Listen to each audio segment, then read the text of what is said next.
Everybody been talking about unité nationale. Everybody talking about unité nationale. Everybody been talking. Bonjour Martial Info. Bonjour. Merci de répondre à l'invitation de CI Benelux TV, la télévision de la diaspora ivoirienne ici au Benelux. Avant vous, nous avons reçu votre jeune frère Drégoné Faya. Nous allons recevoir les représentants de tous les partis politiques ici. Et je voudrais vous dire que notre credo, c'est qu'il n'y a pas de questions taboues. Est-ce que vous nous répondrez sincèrement, franchement, à toutes les questions qui vous seront posées? Absolument. Je suis un démocrate dans tous les cas de figure. Voilà. La toute première question. Quel est le but de votre présence ici à Bruxelles aujourd'hui, la capitale de l'Europe? Bon, je suis un invité parmi d'autres qui n'ont pas pu faire le déplacement du mouvement panafricaniste MORAF. Et puis, on est venu pour éventuellement parler de ce qui se passe en Côte d'Ivoire, la situation politique actuelle et de la coalition nationale de changement que nous venons de mettre en place, ses objectifs et concrètement ce qu'elle propose comme alternative démocratique pour les prochaines élections en Côte d'Ivoire. Parlant de la CNC, qu'est-ce que vous proposez aux Ivoiriens concrètement? Nous avons proposé une charte à la Côte d'Ivoire qui est divisée en deux grandes parties. La première partie, c'est régler la problématique de la réconciliation nationale parce que nous avons estimé que tant que les gens sont encore en prison, tant que l'État se met dans une posture de violation constante des droits de l'homme, il ne peut pas y avoir des conditions idoines pour aller à ces élections-là. Et deuxièmement, nous avons souhaité que l'État et nous nous mettions d'accord sur les conditions de cette élection-là, notamment en ce qui concerne la CEI, le listing électoral, le code électoral, la sécurité des électeurs et éventuellement des populations et des dirigeants, le financement des partis politiques, en un mot, toutes les conditions qui nous permettraient d'avoir des élections libres, transparentes, inclusives et qui ne devraient pas en fait suivre d'une crise post-électorale que les Ivoiriens ne pourront pas accepter après celle de 2010. Les Ivoiriens se posent la question, est-ce qu'il n'y a pas de problème de leadership aujourd'hui à la CNC? Pas du tout, parce que la CNC est composée d'une douzaine de leaders, candidats, présidents de partis. Et aujourd'hui, on a eu l'adhésion de près de 8 partis, organisations de la société civile qui nous ont rejoints. Et les demandes sont encore nombreuses parce qu'au niveau de la CNC, nous avons privilégié le collectif, l'équipe, et non pas les individualités. Et nous avons un programme qui est très précis. Dans un premier temps, exiger de Ouattara que nous nous asseyons autour de la table pour régler les problèmes d'organisation de ces élections-là. Et puis après, voir comment on pourrait choisir un candidat qui pourrait représenter l'ensemble de notre coalition pour battre M. Ouattara dès le premier tour. Donc il ne se pose aucun problème de leadership. Nous sommes dans une thématique que nous suivons, une stratégie très huilée.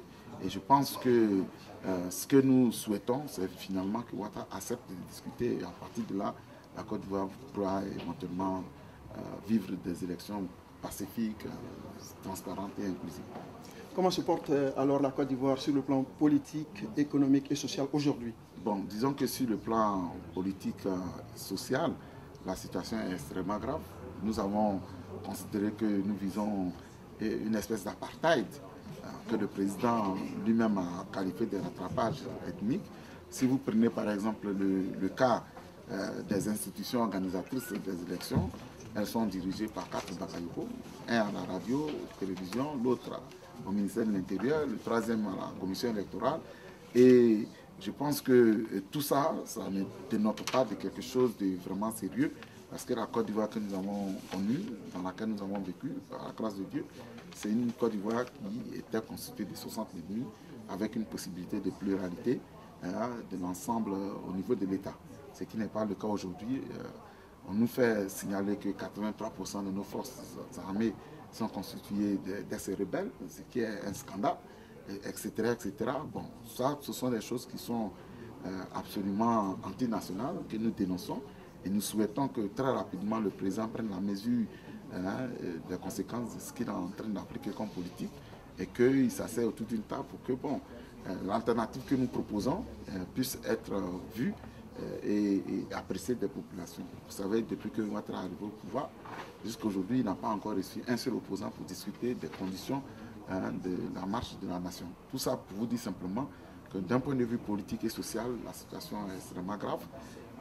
La paupérisation a atteint un niveau extraordinaire, sauf que ceux qui sont économiquement bénéficiaires de la politique de retenue de la circulation monétaire de Ouattara sont des choses qui sont aujourd'hui en train de prendre beaucoup d'embonpoint. Les travaux qu'il est en train de faire au plan économique ne profitent qu'à un seul petit clan que lui il a conçu. Donc, d'un point de vue économique, le capital national aussi souffre. Je vais vous donner le cas, par exemple, des ferrailleurs.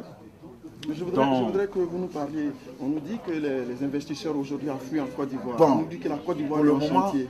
Pour le moment, je sais que les investisseurs qui viennent, on n'a pas encore vu une entreprise qui a créé une structure qui ne bénéficie pas des contrats de l'État. Pour le moment. Tout simplement parce que nous sommes dans un capitalisme qui est financé à partir du surendettement du pays. Pratiquement 3 milliards de dollars en 4 ans, c'est un record. Et il ne faut pas s'étonner que demain, la Côte d'Ivoire soit encore devant la communauté financière internationale pour repayer cette dette-là. Et je ne pense pas que les investissements qui ont été faits. Moi, je connais par exemple la compagnie Gazprom qui avait eu 2 concessions minières à Kiglo, qui a dû les abandonner, fermer la maison parce que la corruption dans le secteur minier était telle qu'il ne pouvait pas... Donc pour vous le bilan du président Ouattara, il est... Moi, je pense que le bilan est absolument négatif dans la mesure où la croissance à 2 chiffres, ou du moins à 8% qu'ils sont en train de chanter, c'est fait à partir du surendettement de notre pays et non pas d'investissements directs venus de l'extérieur qui devraient être un plus. Bien au contraire, la plupart des investissements ont profité, si vous voulez, d'une manière ou d'une autre, aux entreprises qui sont bénéficiaires de ce que je pourrais appeler le crédit ou l'endettement de l'État. Entrer Laurent Gbagbo et Blé Goudé? Non, pas encore. Et vous comptez le faire? Absolument. Et ça sera pour quand? Bon, disons que c'est une procédure qu'il faut suivre, donc j'ai pris les informations et j'entends qu'on me confirme la date où j'irai les voir. Parce que avant tout, ce sont des frères, ce sont des amis. Et être dans les liens de la prison, vous savez, ça fait toujours plaisir de voir ses parents ou ses amis. Et je pense que je vais tout faire pour rencontrer le président et le frère Charles. Vous demandez leur libération? Absolument, parce que nous avons compris aujourd'hui que ce qui s'est passé en Côte d'Ivoire, il y a un système. Puisque nous, à la CNC aujourd'hui, nous sommes en train de réclamer des choses. Et par rapport à cela, nous considérons que c'est parce que le système ne permettait pas qu'il y ait des élections démocratiques qu'il y a eu ces violences-là. Donc à partir du moment où on est d'accord là-dessus, il faut permettre au président Laurent et à Charles de retourner en Côte d'Ivoire, quitte à ce qu'on tire les leçons de ce qui s'est passé par le passé et qu'on essaie d'organiser le futur différemment. Nous allons parler maintenant, dans cette deuxième partie, de votre programme, si vous en avez, de vos ambitions pour la Côte d'Ivoire. Mais avant tout, je voudrais vous savoir si vous êtes libéral, si vous êtes socialiste ou socio-démocrate ou socio-libéral. Disons que nous sommes un parti de gauche, de centriste de gauche, parce que nous avons estimé qu'il y a des valeurs du libéralisme, notamment la gestion tout à fait rationnelle de l'économie, qui a ses règles. L'économie a ses règles, comme aujourd'hui les gestions monétaires, qui ont été adoptées notamment par l'autonomie des banques centrales, etc., qui sont des choses qui sont positives. Mais en même temps, il se trouve que la répartition du revenu national ne peut pas être faite si on ne prend pas en compte la dimension social-démocrate. Donc aujourd'hui, nous sommes dans un centrisme de gauche qui nous permet éventuellement d'allier ce qui est positif des deux côtés, notamment du côté du libéralisme, du côté du socialisme, pour pouvoir construire une société démocratique en Côte d'Ivoire, participative, dans la mesure où elle va contribuer d'une manière ou d'une autre à l'inclusion de toutes les forces politiques et sociales du pays. Je voudrais juste vous demander quelque chose qui n'a peut-être pas grand-chose à voir avec ce que nous disons, mais un commentaire rapidement sur l'élection présidentielle au Nigeria. Ça a été une grande surprise et une satisfaction pour nous de savoir que Buhari, un ancien putschiste, pouvait aujourd'hui être président par le biais d'un processus démocratique assez transparent. Et nous avons souhaité que si le Nigeria a pu traverser une telle passe avec beaucoup de sérénité, en dépit de la guerre qui est livrée par Boko Haram, ce n'est pas la Côte d'Ivoire qui est aujourd'hui retournée à une situation de paix relative qui ne pourra pas le faire. Espérons que la volonté politique nous permettra de nous asseoir avec le président Ouattara pour trouver les conditions d'une élection transparente et inclusive. Vous parlez de votre programme de gouvernement. Qu'est-ce que vous proposez? Qu'est-ce que vous avez surtout pour les jeunes, les femmes, au niveau de l'emploi? Bon, disons qu'aujourd'hui, comme nous ne sommes pas en train de parler en termes partisans, ça ne nous met pas vraiment à l'aise pour parler de notre programme de gouvernement en tant qu'UDL, parce que nous sommes dans une coalition et au sein de cette coalition, nous essayons de construire quelque chose de nouveau qui pourrait nous permettre de faire des propositions concrètes à la Côte d'Ivoire. Mais un des points fondamentaux que nous voulons, c'est d'abord faire des réformes constitutionnelles et politiques qui nous permettraient de régler définitivement toutes ces questions qui sont liées aux contradictions. Et quelles sont politiques. pour vous les questions prioritaires aujourd'hui en Côte d'Ivoire? D'abord, c'est revoir la Constitution dans sa forme actuelle.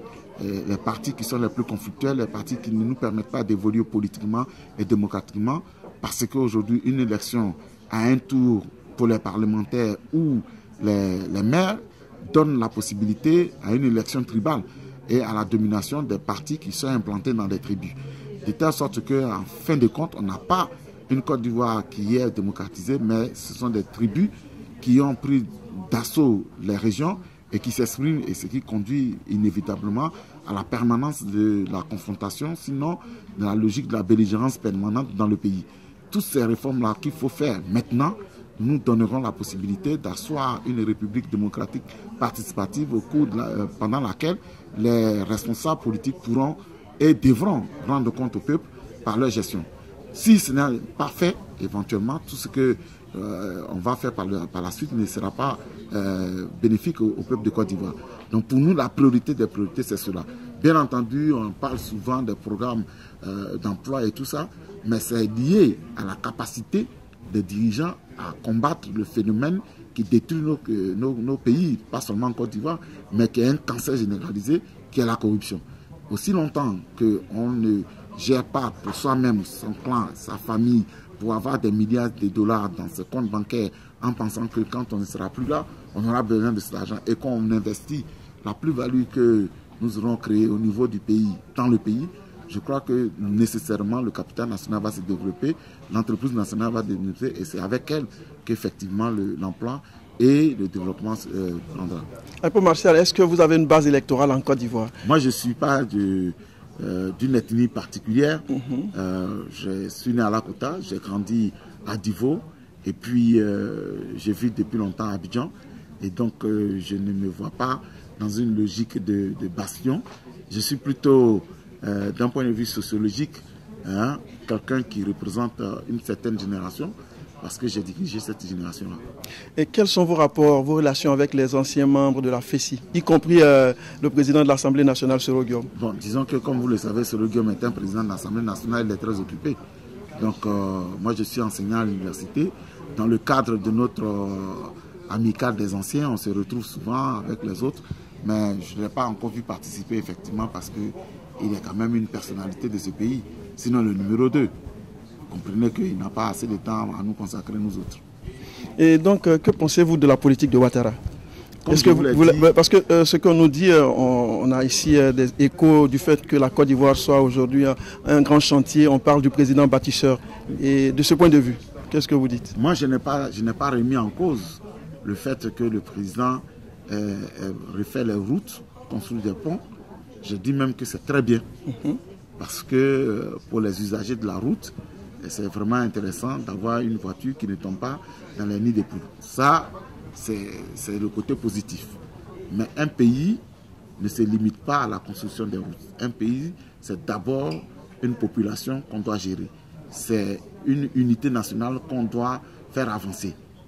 Et de ce point de vue, au niveau de... On va parler un peu, puisque vous êtes de la CNC, et le travail qui a été fait par Bani, est-ce que vous trouvez qu'il a été empêché? Est-ce qu'il y a eu des problèmes? Bani n'a pas pu travailler les mains libres pour la réconciliation? Je ne vais pas parler à la place de Bani, mais ce que je sais, c'est que les auditions des victimes, qui devraient être un moment de catharsis pour la nation, ont été bloquées par la RTI. Par la RTI? Oui. De telle sorte que jusqu'aujourd'hui, les Ivoiriens n'ont pas les images de ce qu'ils ont pu faire de leur pays. Et ça, c'est extrêmement grave. Et vous avez les preuves de ce que vous dites que c'est... Oui, parce que nous sommes en Côte d'Ivoire, on n'a pas vu les films. Les films ont été faits, les auditions ont été faites. Mais ça n'a pas été passé à la télévision nationale. Tout comme aucun opposant, en tout cas celui qui ne dit pas que Ouattara est joli, n'a pu faire une émission à la télévision depuis que Ouattara est arrivé au pouvoir. Donc vous voulez dire que les médias d'État à ce jour en Côte d'Ivoire sont seulement aux mains, en fait, ne passent que ceux qui sont avec le pouvoir? Bon, moi je veux avoir les statistiques de l'État qui le prouvent, qui prouvent le contraire. Depuis 2011, c'est Afi N'Guessan seul qui est passé à la télévision nationale en tant que leader.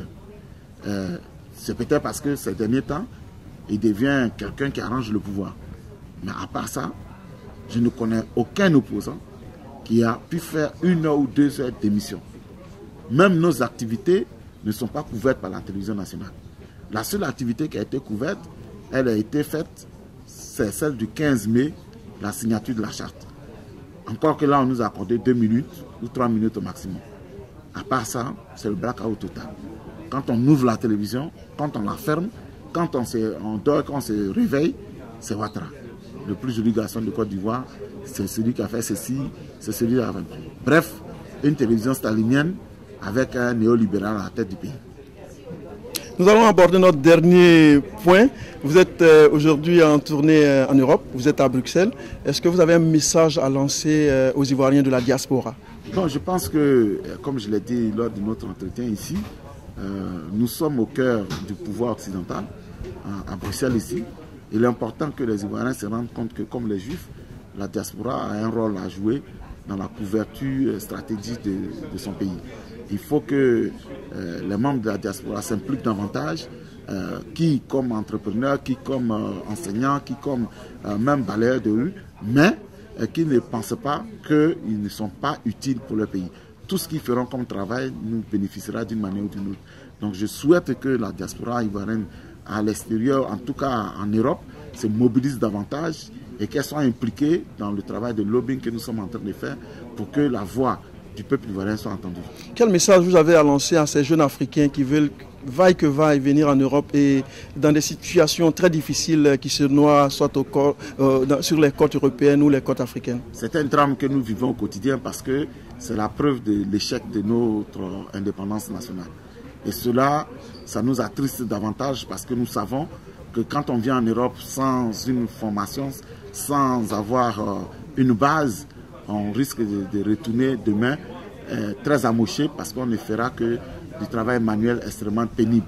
Alors, face à ça, on ne peut que souhaiter la démocratisation de nos pays pour que des gouvernements responsables puissent changer définitivement la face, pour ne pas que nos jeunes soient dans la tristesse et dans le désespoir. Nous sommes, disons, à la fin de cet entretien, mais juste une question. Je pense une question qui va réconcilier tous les Ivoiriens. Vous étiez où lors de la victoire des éléphants? J'étais certainement... Comment avez-vous vécu cette victoire-là? J'étais un peu pessimiste, pour être honnête, parce que je me suis dit que chaque fois que j'ai cru en eux, ils ont perdu. Donc cette fois-ci, j'ai refusé de croire en eux jusqu'au coup de Barry. Alors quand il a marqué, là, je me suis libéré.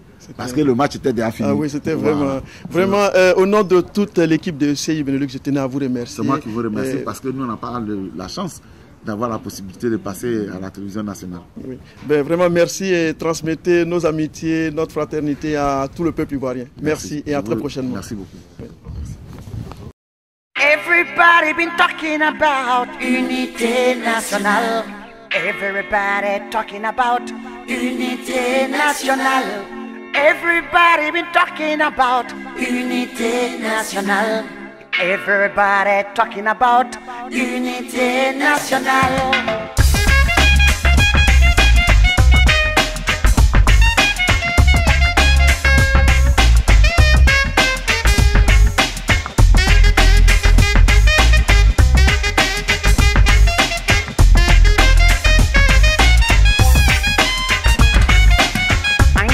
Fasochien Angana nyongo kelete Angana nyongo jaraki Angana bana barle buku